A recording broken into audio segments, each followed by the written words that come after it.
अस्सलामुअलैकुम एवरीवन। तो पार्ट 2 के साथ मैं हाजिर हूँ। हैरी को मैंने बड़ी मुश्किल से इसका टाइम लिया है कि तुम जो हो वो जनता को बताओ कि कैसे प्रोसीजर होता है, कैसे कैसे आपने करना है और कैसे आपने यूके आना है और कैसे आपने यूनिवर्सिटी चूज करनी है। ठीक है, और मोस्ट इम्पोर्टेंटली सारी डॉक्यूमेंटेशन वगैरह सब कुछ। तो हरप्रीत कौर जो है वो हमें आज बताएंगी। Hello guys. ठीक है, तो हैरी सबसे पहले तो तुम मुझे, हम पॉइंट की बात पे आते हैं। सबसे पहले तो तुमने मुझे ये बताना है कि आइल्स की तुमने क्या तैयारी की, कैसे, और सबसे ज्यादा जो तुम्हें उसके पार्ट्स वगैरह बताओ, और फिर बताओ कि सबसे ज्यादा तुम्हें कौन सा पार्ट मुश्किल लगा। आइल्स जो है ये दो तरह की होती है। एक तो जनरल की होती है, एक एकेडमिक होती है। जनरल उन लोगों के लिए होती है जिन्होंने सीधा वहाँ से पीआर अप्लाई करनी है, जैसे कनाडा वगैरह में। और जिन्होंने स्टडी वीज़ा अप्लाई करना है उनके लिए एकेडमिक की आइल्स होती है। तो एकेडमिक की जो आइल्स है उसके जो मॉड्यूल्स हैं 4 हैं। मे बी मेरे भाई बहन सबको पता होगा, reading, writing, listening and speaking.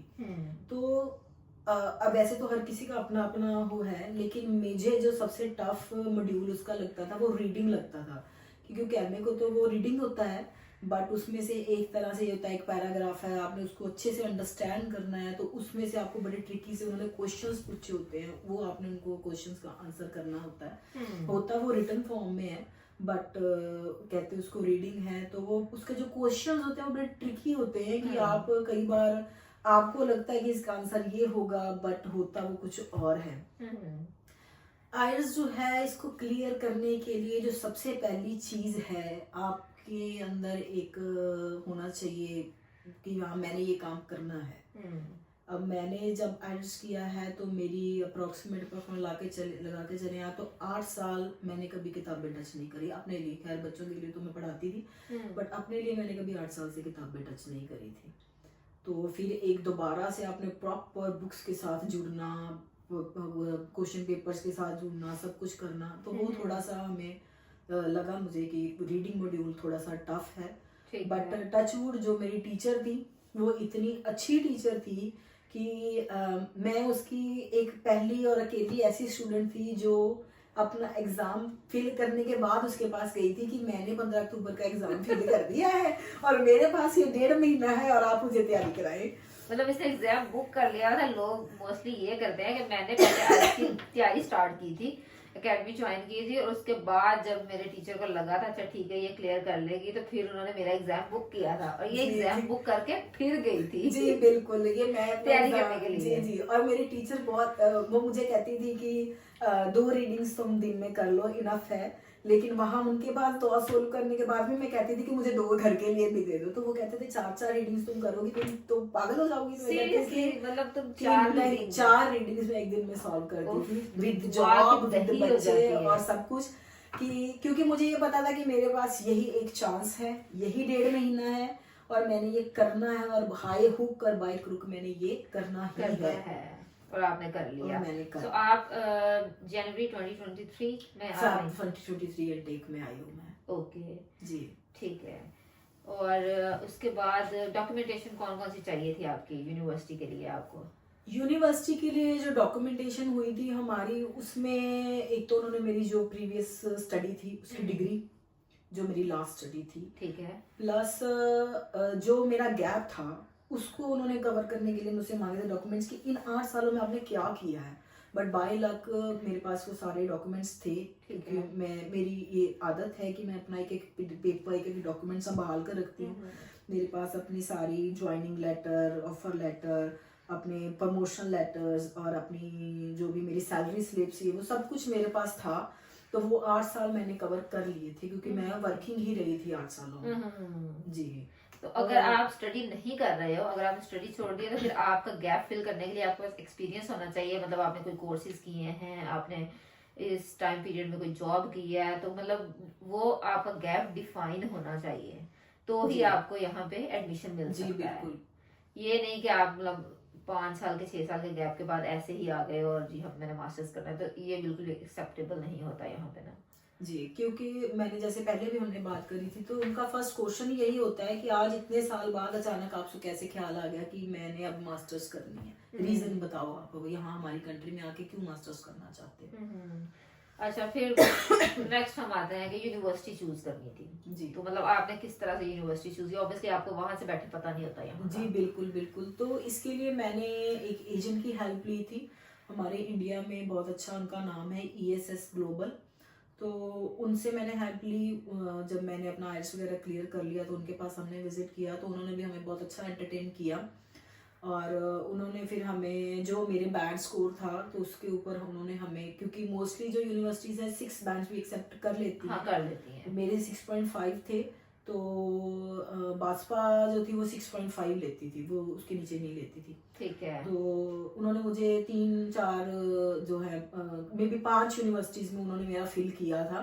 ठीक है। तो मुझे 3 यूनिवर्सिटी से लेटर आई थी। कौन कौन सी यूनिवर्सिटी? जी, मुझे लेटर आई थी एक बर्मिंघम यूनिवर्सिटी से, एक बासपा यूनिवर्सिटी से, और एक यूनिवर्सिटी लंदन की थी।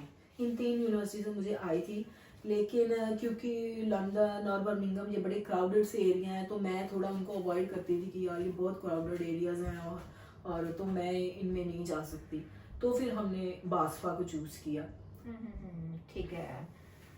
नो डाउट बर्मिंघम और लंदन जो है वो बहुत ज्यादा, ये तो है कि जॉब अपॉर्चुनिटीज तो लंदन में ज्यादा है, लेकिन क्राउडेड बहुत ज्यादा है। और हम काफी दफा लंदन गए हैं, लेकिन हम ये तो हम किसी को नहीं कहेंगे कि आप ना आओ ऑब्वियसली, क्योंकि बहुत ज्यादा यूनिवर्सिटीज हैं तो वहाँ पे ऑप्शन ज्यादा है। ऑप्शन ज्यादा है, नो डाउट। जी। लेकिन ये है कि जिनको थोड़ा सुकून से रहने की आदत हो उनके लिए थोड़ा लंदन ज्यादा क्राउडेड हो जाता है। London is equal to Delhi. Delhi India का दिल्ली जो शहर है, और हमारे लंदन की लाहौर की तरह तरह बहुत है। फास्ट, बहुत क्राउडेड। पोल्यूशन तो हम नहीं कह सकते कि वहाँ है, हाँ, pollution तो बट definitely क्राउडेड नहीं है। और फास्ट के मामले में हम कह सकते हैं कि वो दिल्ली को जैसे हमारा लाहौर है और दिल्ली है जैसे इनका, तो उसी जी, तरह जी, से जी। लंदन है। घूमने फिरने की हद तक ठीक है, लेकिन जी जी जी। ठीक है। और बाकी जो आपका इंटरव्यू हुआ था बासपा यूनिवर्सिटी ने जो आपका जी, जी। इंटरव्यू किया था, तो जी, उसमें उन्होंने क्या पूछा था आपसे? इंटरव्यू में जो है उन्होंने मेरा अप्रोक्सीमेट लगा के चले आप तो 40 to 45 मिनट्स का उन्होंने मेरा इंटरव्यू लिया था। तो उनकी जो बेस्ट बात ये है कि उस इंटरव्यू में अगर आप जैसे जो इनका इंटरव्यूअर था वो भी बेसिकली इंडियन ही था, तो उसका फ़ायदा मुझे एक ये हुआ कि उनकी जो एक्सेंट है बोलने का इंग्लिश, अब तो चलो हम यहाँ आ गए हैं तो हमें समझ में इनका गुरु का एक्सेंट आता है, काफी हमारी फ्लुएंट हो गई तो है। अब उस वक्त हमें ये होता था कि यार हम ये क्या पूछेंगे, अगर वो फॉरनर हुआ तो मुझे तो समझ ही नहीं आएगी। बट उनका बेस्ट पार्ट ये है कि फॉर एग्जांपल अगर हम एशियंस हैं तो हमारा इंटरव्यू एशियंस ही लेंगे, अगर आप किसी और यूरोप से हैं, कनाडा से हैं, तो आपका जो इंटरव्यू है वो फॉरनर यूरोपियन लेंगे या फिर कैनेडियन लेंगे, ये तो बहुत अच्छी बात है। तो उन्होंने जो मेरा 40 to 45 मिनट्स का इंटरव्यू लिया था उसमें उन्होंने मुझे कम से कम अप्रोक्सीमेट लगा के चले 17 से 18 क्वेश्चंस पूछे थे, जिसमें जैसे हम पहले भी बात कर चुके हैं, तो सबसे पहला क्वेश्चन उनका यही था कि आज अचानक 8 साल बाद आपको कैसे ख्याल आया कि आपने जो है मास्टर्स करनी है, आपको 8 साल में कभी ये ख्याल क्यों नहीं आया? तो उसका रीज़न मैंने वही दिया था कि मुझे अपनी प्रमोशन चाहिए और मेरे ऊपर की जो पोस्ट है उसके लिए मास्टर्स डिग्री जो है वो आपका कंपल्सरी है। तो फिर उन्होंने अपनी यूनिवर्सिटी के बारे में कुछ सवाल किए कि हमारी यूनिवर्सिटी की लोकेशन क्या है, हमारी यूनिवर्सिटी में ही आपने पढ़ने का क्यों डिसाइड किया है, और हमारी यूनिवर्सिटी को आपने कैसे चूज़ किया है, आपने हमारे चीज़ें कहाँ से सर्च करी हैं, दिस एंड दैट ये वो। तो वो 40-45 मिनट्स के इंटरव्यू में उन्होंने मुझसे ये सारा कुछ पूछा था, जो कि मैंने आपको पहले बताया मैंने एजेंट से किया था। तो उन्होंने अप्रॉक्सीमेट मुझे 150 क्वेश्चंस दिए थे कि आप इनको, और उसके उन्होंने सिर्फ मुझे क्वेश्चंस दिए थे कि इन क्वेश्चंस के जो आंसर हैं वो आपने खुद सर्च करने हैं बासपा की वेबसाइट से, कि ये मैं अगर बासपा को चूज कर रही हूँ तो क्या रीज़न है कि मैं बासपा चूज कर रही हूँ, बासपा की लोकेशन क्या है जिसमें मैं अप्लाई कर रही हूँ, बासपा यूनिवर्सिटी के जो ये टॉप मोस्ट 14 यूनिवर्सिटीज़ में आती है नहीं आती है, ये मतलब बहुत सारे ऐसे 150 क्वेश्चन थे। फिर उनको हमने सर्च करके उनके आंसर्स गैदर किए, ठीक है, उनको अच्छे से स्टडी किया, तो फिर इंटरव्यू टचवुड मेरा क्लियर हो गया था। That's good. और फिर उसके बाद प्रोसीजर आपको कैश लेटर आया? जी जी, फिर मुझे कैश लेटर आया, तो फिर उसके बाद जो है, फिर पहले कैश के बाद 50% मैंने फीस डिपॉजिट की, तो उसके बाद मेरा वीज़ा आ गया था। तो वीज़ा आने के बाद बासपा को जो 50% पेमेंट रह गई थी वो भी हमने सबमिट की, क्योंकि उन्होंने बोला कि हम 100% जो है फीस के बिना आपको फ्लाई नहीं करने देंगे। यूके में मेरे ख्याल से ज्यादातर यूनिवर्सिटीज जो मैंने सुना है ना, ये मैंने पहला इन हैरी से सुना है कि इसकी यूनिवर्सिटी ने जो है फुल पेमेंट ली है और जी। फिर ये वहां से फ्लाई कर सकी। अदरवाइज ज्यादातर यूनिवर्सिटीज यही है कि वो आपसे लेती हैं 40% पेमेंट ले लेती हैं, ठीक है, जी या 50% ले लेती हैं, और बाकी आप यहाँ पे आके साथ साथ दे सकते हो। तो ये मुझे एक ड्रॉबैक लगा है बासपा का। वैसे तो वो काफी अच्छी यूनिवर्सिटी जी, है। अच्छी यूनिवर्सिटी है, स्टाफ बहुत अच्छा है, टीचर्स मतलब लीनियंट नहीं लेते कि भी हाँ कोई क्लास में आ रहा है तो भी ठीक है, नहीं आ रहा तो भी ठीक है। नो, बिल्कुल प्रॉपर हमारी पेपर पे अटेंडेंस होती थी, और वो लोग अटेंडेंस को खुद अपलोड किया करते थे। और मतलब टीचर्स बहुत अच्छे थे वहाँ पे, बहुत अच्छा वो पढ़ाते थे। एक मुझे आज भी याद है, जो हमारे टीचर थे वो एक्चुअली शायद यूरोपियन थे, और उनका पढ़ाने का तरीका बहुत अच्छा था। वो बोर्ड पे एक एक चीज़ को हमें डिफाइन करके बताते थे, तो उनकी क्लास में कभी मिस नहीं करती थी। अच्छा। कभी भी मैंने उनकी एक सिंगल क्लास मिस नहीं करी। और क्योंकि वो टीचर पढ़ा रहे थे, तो एक हमारा और मॉड्यूल था, तो जो उसके टीचर थे उनका कोई मिस हैपनिंग हो गया था इंडिया में, तो वो इंडिया वापस आए हुए थे, और तो उनके बिहाफ पे वो गेस्ट टीचर थे और उनकी क्लास ले रहे थे, और मैंने वो क्लास भी कभी मिस नहीं की। ऐसा होता है कि जो टीचर्स, मतलब कुछ टीचर्स का ना टीचिंग मेथड बहुत अच्छा होता है। उनका बहुत अच्छा टीचिंग मेथड था, बहुत अच्छा वो पढ़ाते थे। हमारे भी नाइजीरियन टीचर थे, तो मैं भी उनकी क्लास नहीं मिस करती थी। जी जी जी, उनकी क्लास में जाके ना, जबकि आप ये लगा के चलें कि मैथ जो है मेरा कभी फेवरेट सब्जेक्ट नहीं रहा, लेकिन हमारा एक फाइनेंस का मॉड्यूल था, तो मैं, हालांकि वो मेरा फेवरेट सब्जेक्ट नहीं था, बट फिर भी वो इतने अच्छे से डिफाइन करके पढ़ाते थे कि मैं उनकी क्लास नहीं मिस करती थी, कि मैंने इस क्लास में तो जाना ही जाना है। सही सही, ठीक हो गया।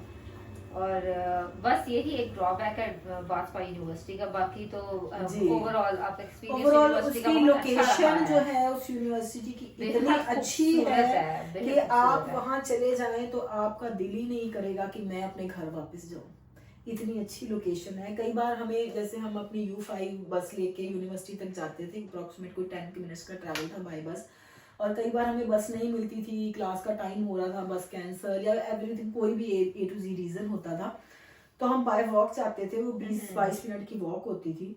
तो उस वॉक में वो एटमॉस्फेयर इतना हमें अच्छा लगता था कि कई बार हम ये सोचते थे कि यार, मतलब वो एक जो हम अपने पंजाब में मिस करते हैं ना वो चीजें, कि हाँ आसपास पेड़ हैं, पंछियों की आवाजें आ रही हैं, हवा सरसर आ रही है, तो वो एक अच्छा फील आता था कि दिल करता था कि अब क्लास में ना जाए, हम यही बैठ जाए। नो डाउट क्लासेस भी बहुत अच्छी उनकी, एडवांस, और टीचर्स भी बहुत अच्छे, और लोकेशन यूनिवर्सिटी की क्या बात। बस सिर्फ एक यही है कि वो फीस आपको 100% लेते हैं अगर आप बासपा चूज कर रहे हैं, तो इस चीज को आप बिल्कुल अपने ध्यान में रख के जाइए। ठीक है। तो इंटरव्यू यूनिवर्सिटी का बहुत ज़्यादा इंपॉर्टेंट है। सबसे पहले तो आपका आइल्स बहुत ज़्यादा इंपॉर्टेंट है कि आपको किसी अच्छी जगह से आइल्स करना है, ताकि आपको बार बार रिपीट ना करना पड़े। जी जी। और उसके बाद ये है कि आपने बहुत कॉन्फिडेंटली यूनिवर्सिटी का इंटरव्यू देना होता है, और प्लस डॉक्यूमेंटेशन आपकी अच्छी होनी चाहिए, चाहिए। आपके गैप्स एक दिन कवर होना चाहिए। कवर होना चाहिए। यहाँ पर आकर ये नहीं कि खाली आपको वीजा लेने तक, आपको यहाँ आकर जॉब भी अप्लाई करनी है, तो वो भी आपके 5 साल की हिस्ट्री चेक करते हैं कि आपने पिछले 5 सालों में क्या किया है, क्योंकि यूके तो आप आज आए हैं, है ना, आज आके आपने यूके का वो करना शुरू किया कि मैं ये पढ़ाई कर रहा हूँ, लेकिन इससे पीछे आप अपनी होम कंट्री में 5 साल क्या करते रहे हैं। और इनफैक्ट वो लोग आपके जो प्रीवियस एम्प्लॉयर्स या प्रीवियस टीचर्स है, कुछ जो भी आपने बताया होता मैंने किया, उनको कांटेक्ट भी करते हैं आपके एम्प्लॉयर्स कि भी हाँ आपके पास ये बंदा, ये सो एंड सो बंदा था, ये आपके पास काम करता था। जैसे मैंने यहाँ 2-3 जगह जहाँ भी जॉब करी है, तो मेरे जो प्रीवियस एम्प्लॉयर रहे हैं उनको प्रॉपर एक मेल जाती है कि ये बंदा आपके पास काम करता था, इसकी आप हमने एक ये फॉर्म दिया है, तो आप हमें इसका ये बताएं कि आपके पास इसका परफॉर्मेंस कैसा था। तो उस फॉर्म पे उन्होंने बड़े से अपने क्राइटेरिया लिखे होते हैं कि इसका बिहेवियर कुलीग्स के साथ कैसा था, ये इसका बिहेवियर काम के लिए कैसा था, इसका बिहेवियर पंक्चुअल थी नहीं थी, वट एवर जो भी इनका क्राइटेरिया था, वो एक अच्छा खासा फॉर्म होता है 2-3 पेजों का, वो उन्होंने मेरे लिए बहुत बार फील किया। ऐसा ही है। मैंने भी मुझे याद है स्टार्ट में एक टीचिंग असिस्टेंट की जॉब के लिए जब मैंने करना था अप्लाई, तो मेरा भी उन्होंने मतलब रेफरेंस मांगे थे कि प्रीवियसली मैंने जहाँ पे काम किया या मैं पढ़ रही हूँ, क्या वो सारे रेफरेंस आपने फिल करने हैं, ठीक है। तो अभी के लिए इतनी ही इंफॉर्मेशन, नेक्स्ट वीडियो में जो है वो हम आपको बताएंगे कि आपने मेरा गला खराब हुआ है यहाँ पे आके आपने जॉब कैसे हंट करनी है, किस तरह से अपने फाइनेंसिस को मैनेज करना है जी। और किस तरह से आपने साथ अपनी स्टडीज को मैनेज करना है। तो ये सारा कुछ जो है हम आपको स्टूडेंट लाइफ में रहते हुए कैसे आपने थोड़ी बहुत अपने लिए एंटरटेनमेंट घूमना फिरना कैसे है वो हम आपको अपने नेक्स्ट वीडियो में बताएंगे। जी। तब तक के लिए व्यूवर्स को बाय बोल देते हैं। बाय हाफिज, बाय बाय।